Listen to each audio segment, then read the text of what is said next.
Hello everyone, welcome back to topper bench. आज हिंदी विले का chapter 2 आलसी तिम्मा को हम लोग पढ़ेंगे। एम.आर. शिवशंकर के द्वारा ये कहानी है। चलिए हम लोग स्टार्ट करते हैं। आलसी तिम्मा। कौन है ये आलसी तिम्मा? आइए हम लोग इस स्टोरी में, इस कहानी में जानते हैं। एक गांव में बूढ़ी दादी थी। उसका एक पोता था। उसका नाम था तिम्मा। वह बहुत आलसी था। न समय पर खाता, न सोता, न कोई काम करता। बूढ़ी दादी के घर में एक गौरैया घोंसला बनाकर रहती थी। एक दिन गौरैया ने तिम्मा से कहा, क्यों बे तिम्मा, इतना तगड़ा है, कुछ काम क्यों नहीं करता? देखो, गौरैया पक्षी इतनी छोटी होती है ना। ये तिम्मा को बोल रहा है कि तुम काम क्यों नहीं करते हो, इतने तगड़े हो तुम काम काज क्यों नहीं करते हो, इतना आलस में क्यों रहते हो? तो देखो, तू कौन तू कौन बहुत काम करने वाली है, बस उड़कर जाती आती है और चली है नसीहत करने। तिम्मा ने कहा। तिम्मा ने भड़कते हुए कहा, तुम कौन होते हो बोलने वाले? तुम तो उड़ के जाती हो और आती हो। तुम क्या करती हो वैसे, आके नसीहत दे रही हो मुझे? मैं सिर्फ उड़ती नहीं, अनाज कीड़े आदि ढूंढ कर लाती हूँ। घोंसले में बच्चों को खिलाकर मैं भी खाती हूँ। गौरैया ने कहा, 1000 बार उड़कर जाओ, उससे मुझे क्या मतलब? मेरे मामले में दखल दिया तो मैं तेरा घोंसला तोड़कर फेंक दूंगा। देखो, ये तिम्मा कितना शैतान बच्चा है। ये गौरैया को धमका रहा है कि तुम कितना भी बार उड़ के जाओ, 1000 बार जाओ ना, मुझे उससे कोई मतलब नहीं है। तुम मेरे मामले में क्यों दखल दे रहे हो? ज़्यादा किए तो मैं तुम्हारा घर और घोंसला तोड़ दूंगा। तिम्मा ने कहा। उसकी बातों से डर कर गौरैया उड़कर भाग गई। गौरैया तो भागी, डर गई। इस आलसी को राह पर लाना ही होगा, गौरैया ने सोचा। गौरैया ने सोचा कि इसको रास्ते पर लाना ही होगा। राह का मतलब रास्ता। उससे एक उपाय सूझे उसे एक उपाय सूझा। वह तुरंत दादी के पास गई। दादी, तिम्मा अगर आलसी है तो इसका कारण तुम हो। मेरा कहा मानो तो वह समझदार बन जाएगा। अभी देखो क्या दिमाग लगा रही है छोटी सी गौरैया, ये पक्षी। ये जा करके दादी को बोल रही है कि तिम्मा अगर आलसी है तो इसके जिम्मेदार तुम हो, और तुम मेरा कहना मानो तो ये समझदार बन सकता है, बन जाएगा। तुम्हारी बात मानूंगी।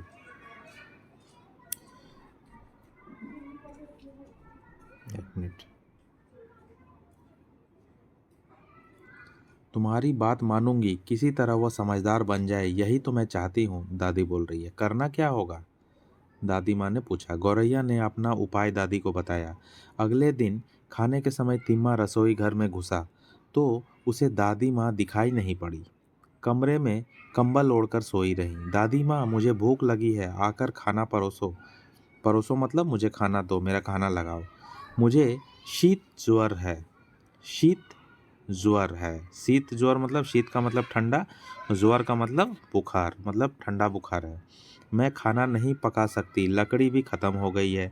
जंगल जाकर लकड़ी तो चुनकर लाओ, ऐसा दादी माँ ने तिम्मा को कहा।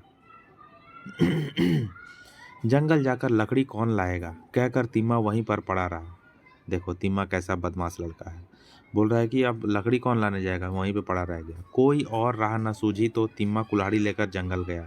और कुछ उसको समझ में नहीं आया तो वो कुल्हाड़ी लेकर जंगल गया। भूख और प्यास से वह थका हुआ था। एक पेड़ के नीचे सो गया। टक टक की आवाज़ सुनकर तिम्मा की आंखें खुल गईं। उसने देखा कई रंगों से रंगी एक चिड़िया पेड़ पर चोंच मार रही है। ये देखो, तिम्मा यहाँ सोया हुआ था, उसको टक टक की आवाज़ आई तो ये कठफोड़वा उसको दिखा। ये पक्षी जो है कठफोड़वा, कट लकड़ी को वो अपने चोंच से काट करके अपना घर बनाता है। और ये कलरफुल होता है, बहुत सारे कलर रहता है इसके बॉडी पे, ये पक्षी के बॉडी पे। अभी देखो, तो उठकर उसके टक टक की आवाज़ से वो उठ गया तिम्मा और ऊपर देखने लगा और बोला कि कौन है जो इतना शोर मचा रहा है? तिम्मा ने पूछा। मुझे कठफोड़वा कहते हैं, मैं ही यह आवाज़ कर रहा हूँ। मेरा नाम कठफोड़वा है, मुझे कठफोड़वा कहते हैं। ये जो काठ है, लकड़ी है, उसको मैं छेद करती हूँ। मेरी नींद उचट गई तुम्हारे कारण, ऐसा तिम्मा ने कहा। इस समय कौन सोता है भाई? अभी वो पक्षी बोल रहा है कि इस समय कौन सोता है, खूब मेहनत कर कमाओ खाओ, है ना, ये कोई सोने का टाइम है, रात को ही सोया जाता है। देखो पेड़ में छेद बनाकर घर बनाने वाले कीड़े मकोड़े मेरा आहार हैं, चोंच मारकर कीड़े पकड़कर खाता हूँ, ऐसा ये कठफोड़वा पक्षी बोल रहा है। पेड़ पर चोंच मारते समय आवाज़ तो होगी ही, यह छोटा सा पक्षी कितना कष्ट उठाता है। कहते हुए तिम्मा आगे बढ़ा। देखो तिम्मा को अब समझ में आने लगा कि देखो लोग कष्ट कर रहा है, मेहनत कर रहा है और मैं सो रहा हूँ। ये तिम्मा अभी आगे बढ़ते हुए बोल रहा है कि इतना छोटा सा पक्षी पेट चलाने के लिए, पेट भरने के लिए कितना मेहनत कर रहा है। चिप चिप चिविट कई पक्षियों की आवाज़ें सुनाई दी। तिम्मा ने उधर मुड़कर देखा। फूल पौधों की झाड़ी में छोटे छोटे पक्षी फूलों पर झुककर पराग खींच रहे हैं। पराग मतलब फूलों का रस, फूलों का रस खींच रहे हैं। उन पक्षियों को देखकर तिम्मा ने पूछा, आप कौन हैं? देखकर तिम्मा ने पूछा, आप कौन हैं और क्या कर रहे हैं? हम गाने वाले पक्षी हैं। चुप बैठने से थोड़े ही पेट भरता है। वो पक्षी लोग भी बोल रहा है कि चुप बैठने से थोड़ी पेट भरता है, हम फूलों पर उड़कर पराग पीते हैं, मतलब फूलों का रस पीते हैं। कितने छोटे आकार के पक्षी हैं, लेकिन पेट भरने के लिए कितना श्रम करते हैं। श्रम मतलब मेहनत करते हैं। तो ये तिम्मा ने कहा। तिम्मा खुद ही में अपने आप से कह रहा है कि देखो कितना छोटा छोटा पक्षी मिल रहा है मुझे रास्ते में, जो अपना पेट भरने के लिए कितना मेहनत कर रहा है, कितना श्रम कर रहा है। तिम्मा और आगे बढ़ा। उसने देखा कि पेड़ पौधों की झाड़ी में एक लंबी पूंछ वाला पक्षी ट्वीक ट्वीक की आवाज़ के साथ पौधे के पत्तों के बीच रेशों से सिलाई कर रहा था। ट्वीक ट्वीक आवाज़ कर रहा था और रेशों के पत्तों से, रेशों के धागे से, रेशों से पत्तों को सिलाई कर रहा था। आप देखे होंगे कभी इंटरनेट में या डिस्कवरी चैनल में, एक पक्षी होता है जो दो पत्तों को सिल करके उसके बीच अपना घोंसला बनाती है।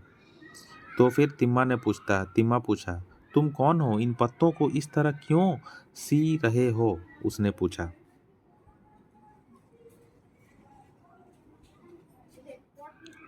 मैं दर्जी पक्षी हूँ। वो बोला, मैं दर्जी पक्षी हूँ। दर्जी दर्जी मतलब तो आपको पता ही है, टेलर जो हमारे कपड़े सीते हैं। तो इस नाम का भी एक पक्षी है। अंडा देने के लिए मैं घोंसला बना रही हूँ। वाह रे, एक मूठ भर इसका आकार नहीं, कितना अच्छा सिलाई कर रहा है, उसने सोचा। अभी यहाँ पे इस दर्जी पक्षी को सिलते हुए, दो पत्तों को सिलते हुए, ऐसे दो पत्ते हैं उसको सिल रही है वो, दोनों को सिल रही है। दो पत्तों को सिलते हुए देखकर तिम्मा जो है वो बहुत आश्चर्यचकित हो गया और वो बोल रहा है कि एक मुट्ठ भर इसका आकार नहीं, मतलब एक मुट्ठी भर एक आकार नहीं है, और कितना अच्छा सिलाई कर रहा है।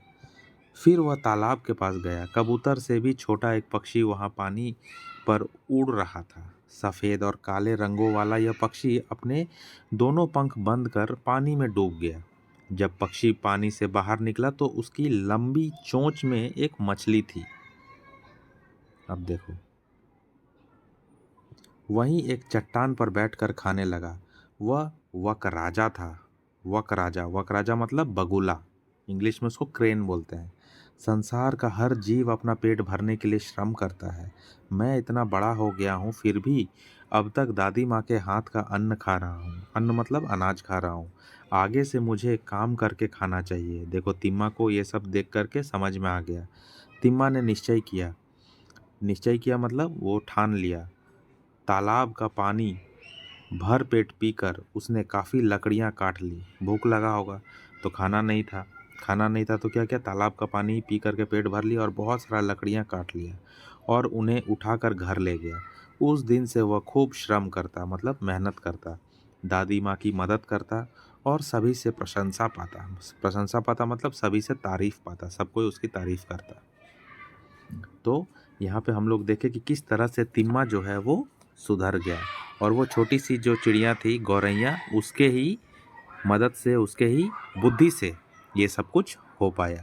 तो आइए हम लोग देखते हैं बहुविकल्पीय प्रश्न, जो एमसीक्यू प्रश्न है यहाँ पे। बहुविकल्पीय, कितने विकल्प हैं इसमें? 3 विकल्प दिए गए हैं। तिम्मा को सही राह पर लाने का निश्चय किसने किया? कौन किया था? गौरैया ने किया। तिम्मा कैसा था? आलसी था।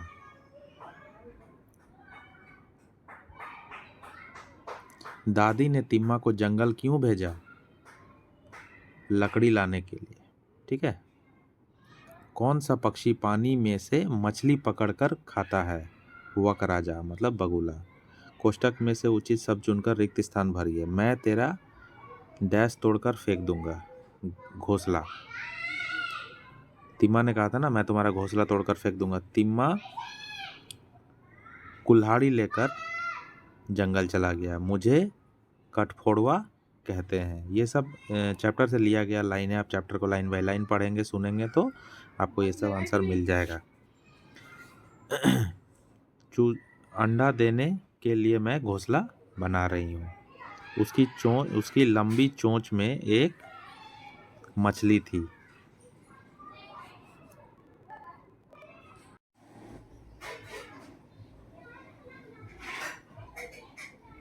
चलिए हम लोग अभी क्वेश्चन आंसर स्टार्ट कर लेते हैं इसका। निम्नलिखित प्रश्नों के उत्तर एक वाक्य में लिखिए। बूढ़ी दादी कहाँ रहती थी? बूढ़ी दादी अपने घर में रहती थी। बूढ़ी दादी का पोता कौन था? बूढ़ी दादी का पोता तिम्मा था। गौरैया ने अपना घोंसला कहाँ बनाया था? गौरैया ने बूढ़ी दादी के घर में अपना घोंसला बनाया था। ठीक है। कुछ डाउट रहेगा तो कमेंट जरूर कीजिएगा। पेड़ पर चोंच मारने वाली चिड़िया का नाम क्या है? पेड़ पर चोंच मारने वाली चिड़िया का नाम कठफोड़वा है। कौन सा पक्षी रेशों से पत्तों की सिलाई करता है? दर्जी चिड़िया रेशों से पत्तों की सिलाई करती है। निम्नलिखित प्रश्नों का उत्तर दीजिए। एक दिन गौरैया ने तिम्मा से क्या कहा और क्यों कहा? गौरैया ने तिम्मा से कहा, क्यों बे तिम्मा इतना तगड़ा है, कुछ काम क्यों नहीं करता? है ना। गौरैया ने कहा क्यों? क्यों कहा? क्योंकि वह बहुत आलसी था। कठफोड़वा ने तिम्मा को क्या समझाया? कठफोड़वा ने तिम्मा को समझाया कि बिना मेहनत के पेट नहीं भरता। उसे भी पेड़ की छाल में चोंच मारकर बड़ी मेहनत से कीड़े ढूंढने पड़ते हैं। गाने वाली पक्षी अपना पेट कैसे भरते हैं? गाने वाले पक्षी दिन भर यहाँ वहाँ फूलों पर उड़कर पराग पीते हैं। पराग मतलब फूलों का रस। और अपना पेट भरते हैं। चलिए आगे चलते हैं। आप अपने शब्दों में भी उत्तर को लिख सकते हैं। ऐसा नहीं है कि मैंने जो लिखा है वही फाइनल हो गया। आप अपने मन से भी लिख सकते हैं। ठीक है। वर्डिंग्स में चेंजेस हो ही सकते हैं। शब्दों में अलग अलग बदलाव हो सकते हैं। दर्जी चिड़िया अपना घोंसला कैसे बनाती है? दर्जी चिड़िया अपना नुकीली चोंच से पत्तों को रेशों की मदद से सिलकर अपना सुंदर घोंसला बनाती है। वक राजा किसका कैसे शिकार करता है? वक राजा मछलियों का शिकार करता है। वो अपनी तेज नज़रों से उन्हें देखता है और फुर्ती से झपट्टा मारकर उन्हें पकड़ लेता है। उसके बाद दीर्घ उत्तरीय प्रश्न मतलब लॉन्ग आंसर। पहला क्वेश्चन क्या है? तिम्मा ने क्या निश्चय किया और क्यों? तिम्मा ने निश्चय किया कि वह अब कभी आलस नहीं करेगा और काम करके खाना खाएगा। उसने ऐसा इसलिए किया क्योंकि उसने देखा कि जब नन्ही चिड़िया और पक्षी इतनी मेहनत कर सकते हैं तो वह क्यों खाली बैठा रहे। आपके विचार में गौरैया ने दादी को क्या उपाय बताया? क्या उपाय बताया होगा सोचिए। मैंने आंसर दिया है। हमारे विचार में गौरैया ने दादी को सुझाव दिया होगा कि तिम्मा को बाहर ले जाकर अन्य जीवों की मेहनत दिखाई जाए ताकि उसे समझ आए कि जीवन में मेहनत का क्या महत्व है। इसके बाद फिल इन द ब्लैंक्स और विलोम शब्द चुन करके लिखना है। आलसी का मेहनती, आकार का निराकार, ये सब आप देख करके खुद ही लिख लीजिए। ठीक है। या स्क्रीनशॉट ले लीजिए। यहाँ पे अर्थ समझ कर वाक्य बनाना है। जो बना हुआ है आप ले लीजिए। कोई डाउट रहेगा तो कमेंट जरूर कीजिएगा। ठीक है। ये चैप्टर को यहाँ पे मैं क्लोज़ कर रहा हूँ, बंद कर रहा हूँ। ये चैप्टर हो गया है। और आपसे निवेदन रहेगा कि आप चैनल को सब्सक्राइब कीजिए, वीडियो को लाइक कीजिए और अपने दोस्तों के साथ शेयर भी कीजिए। कमेंट कीजिए। आपको कोई स्पेसिफिक अगर कोई चैप्टर चाहिए होगा तो ज़रूर कमेंट कीजिए। अभी मिलते हैं नेक्स्ट वीडियो में। तब तक के लिए good bye and have a nice day.